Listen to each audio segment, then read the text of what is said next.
जय हिंद बच्चों। साइंस के 10th क्लास के ऑल सिलेबस में आपका वेलकम। जैसा कि आपको पता है कि मैं साइंस का पूरा सिलेबस करवाने के लिए आपसे वादा कर चुका हूं, तो मैं टेंथ का जो साइंस का सिलेबस है एक एक करके वीडियो आपके सामने लेकर आया हूं। और आज हमारा जो तीसरा चैप्टर है मेटल और नॉन मेटल, उसके बारे में हम चर्चा कर रहे थे। और ये जो हमारा वीडियो है इसमें हमारे पास पिछली वीडियो में एक इक्वेशन आई थी, और उस इक्वेशन की समस्या ये थी कि जो आयरन है वो कॉपर सल्फेट के साथ रिएक्शन करके कॉपर को बाय बाय कर देता है सल्फेट से, यानी इन दोनों को छुड़ा देता है, और खुद आयरन इसके साथ रिएक्शन कर जाता है और आयरन सल्फेट बना लेता है। क्या बना लेता है? आयरन सल्फेट बना लेता है। फिर कॉपर को गुस्सा आता कि भाई तूने मेरे को निकाल दिया। फिर कॉपर थोड़ी देर के बाद रिएक्शन करने फिर से आता है। हम कॉपर को और आयरन सल्फेट को जब मिलाते हैं तब यहाँ पर रिएक्शन नहीं होती है, क्योंकि जो आयरन है वो सल्फेट से बिल्कुल अच्छे से बॉन्डिंग बना चुका है, वो आयरन नहीं छोड़ रहा है। तो ऐसा क्यों हो रहा था, यहाँ पर रिएक्शन क्यों नहीं हो रही थी? इसका कारण हमने बताया था कि जो आयरन है उसकी सक्रियता ज़्यादा है। किसकी बजाय?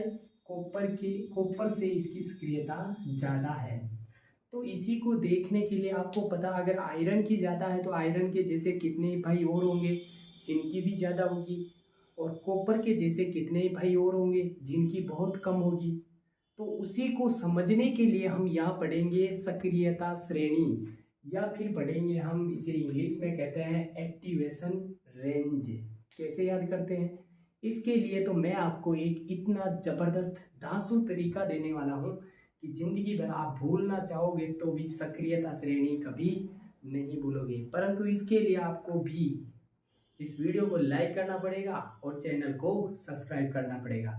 वो तो आप कर ही लोगे। चलो सीखते हैं कि कैसे हम याद रखेंगे एक्टिवेशन एनर्जी को। तो सबसे ज़्यादा सक्रिय है पोटेशियम, फिर sodium, calcium, magnesium, aluminium, zinc, iron, lead और हाइड्रोजन, यानी जो सबसे ज़्यादा सक्रिय हैं वो ये हैं।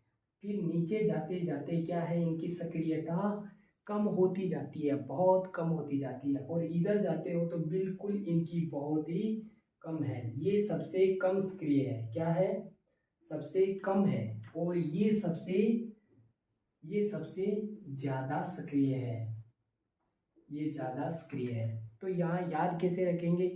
याद करने के लिए आपको कुछ नहीं करना, एक छोटी सी लाइन याद रखनी है। और लाइन क्या याद रखनी है? क्यों ना, और लाइन क्या याद रखनी है? क्यों ना कम मांगे आलू जरा फीके पड़े हैं। एक घर में क्या है कि आलू पड़े हैं, तो उसका भाई कहता है क्यों ना कम मांगते हैं आलू, जरा फीके पड़े हैं। फीके मतलब घर में फीके पड़े हैं। ठीक है, यहाँ तक ये लाइन याद आपको करनी है, जो मैं याद लिख देता हूँ। तो दोस्तों आपके लिए मैंने ट्रिक लिख के तैयार कर दी है, बस आपको एक लाइन याद रखनी है। और लाइन क्या है? क्यों ना कम मांगे आलू जरा फीके पड़े हैं। क्यों से हो गया पोटेशियम, के ना से हो गया ना सोडियम, कम से हो गया सी ए कैल्शियम, मांगे से हो गया एम जी मैग्नीशियम, आलू से हो गया एल्यूमिनियम, और जरा से हो गया जिंक, और पीके से हो गया एफ ई, और पड़े से हो गया पी बी यानी लेड, और हैं से हो गया हाइड्रोजन।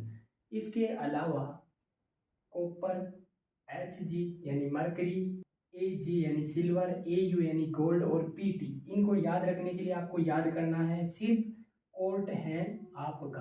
अब क्या हुआ कि जैसे किसी भाई ने कहा कि क्यों ना कम मांगे आलू जरा फीके पड़े हैं, तो वो दूसरा जो छोटा भाई था उसने क्या है, तो उस छोटे भाई ने कहा कोर्ट है आपका। आपको जो आप जैसा कहोगे वैसे ही बात ठीक है, कोर्ट है आपका। तो कैसे याद रखोगे? कोर्ट, कोर्ट से हो गया कॉपर, और है से हो गया एच जी यानी मरकरी, और आप, ये तीनों जो शब्द है ना, ए से हो गया ए जी, ए से हो गया ए यू, और पी से हो गया पीटी। पीटी बोले तो प्लेटिनम। अब यहाँ पर एक चीज समझना है आपको, बात ये समझना, जो पीटी है ना ये बहुत ही कम सक्रिय है। अगर ये कहीं ना कहीं मिल गया ना तो इसको तो कोई भी लात मार के निकाल देगा। और इसके जो साथ में होगा उसके साथ वो रिएक्शन कर जाएगा। अब तो आप यहाँ पर इस रिएक्शन में देखिए कि आपको एक याद आ रही होगी एक बात कि ये एक विस्थापन अभिक्रिया है। मतलब जो ज़्यादा रिएक्टिव होगा वो क्या करेगा, जो कम रिएक्टिव है, जो इसकी सक्रियता कम है, उसको क्या करेगा, विस्थापित कर देगा और वो खुद उस मॉलिक्यूल के साथ में, उस अणु के साथ में वो खुद रहने लग जाएगा। तो यहाँ से आपके सक्रियता श्रेणी को लेकर डाउट क्लियर हो गया होगा। तो आपको वीडियो अगर पसंद आया है तो लाइक कीजिए, चैनल पर नए हो तो सब्सक्राइब कीजिए। जय हिंद।